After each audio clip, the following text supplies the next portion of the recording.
Who is Bessie Coleman? Do you know who wrote, "You've never lived till you've flown"? This was written by aviation pioneer and civil rights activist Bessie Coleman. Today, we are going to learn more about her inspiring story. Bessie Coleman was born on January 26, 1892 in Texas. Her parents, Susan and George, worked as maid and sharecropper, and Bessie had 12 siblings. Because her mother was African American and her father was both Indigenous and African American, the Coleman family faced a lot of discrimination and racism. In an attempt to improve their situations, her father moved to Oklahoma and her mother moved to a smaller Texas town called Waxahachie in 1901. As Bessie got older, she worked alongside her mother picking cotton and doing laundry to earn money. When she turned 18, Bessie saved enough money to attend what is now known as Langston University, but was forced to drop out of school after a short time because she ran out of money. But did Bessie give up on her dreams? No. When she was 23, she moved to Chicago to live with her brothers and worked in a local barbershop as a manicurist. This was happening around 1915 during World War I. Bessie realized that women were allowed to fly planes in France, which was not allowed in the United States. That did not stop Bessie from trying. Even though she applied to various flight schools in the U.S., she was rejected because she was a Black woman. So, she decided to apply to schools in France instead, taking French classes at night so she could read the applications.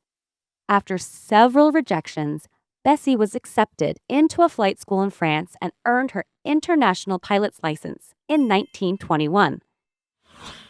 Not only did Bessie Coleman want to be a pilot, she wanted to open a flying school too. She wanted to teach other Black women to fly. In order to do that, Bessie faced even more obstacles. Female-owned businesses were rare in the 1920s, and African American female-owned businesses were practically non-existent. Also, at the time, a lot of people thought flying was too dangerous and complex for women, which is wild to think about more than 100 years later. That did not stop Bessie from trying to raise money to put towards her goals. She gave speeches and presentations to crowds in churches and schools, and used local planes to perform air stunts like loop-the-loops and figure eights. She toured around both Europe and North America doing shows, giving lessons, and thrilling crowds with her impressive stunts.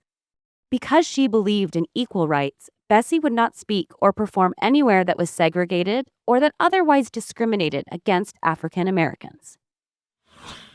In February of 1923, the engine of Bessie's plane cut off mid-flight, causing her to crash.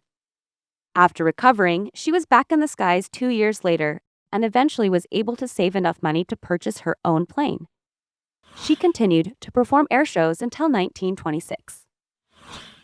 On April 30th, 1926, disaster struck. Bessie was in the passenger seat of a plane flown by a mechanic named William Wills. During the flight, a loose wrench got jammed in the plane's control gears. Wills lost control of the aircraft and it flipped upside down in midair. Tragically, Bessie did not have her seatbelt on and fell out of the plane before Wills crashed. Neither survived. At the young age of 34, America lost one of its great aviation pioneers, Bessie Coleman, also known as Queen Bess. Her legacy lives on today. She inspired the Tuskegee Airmen and was an outspoken leader who advocated for civil rights for minorities and women. And as the first Black female pilot, she never forgot where she came from. She said, "I made up my mind to try. I tried and was successful." Great advice for anyone with a dream. Let's review some of the facts we just learned about Queen Bess to see what you remember. True or false? Women were allowed to fly in the United States during World War I.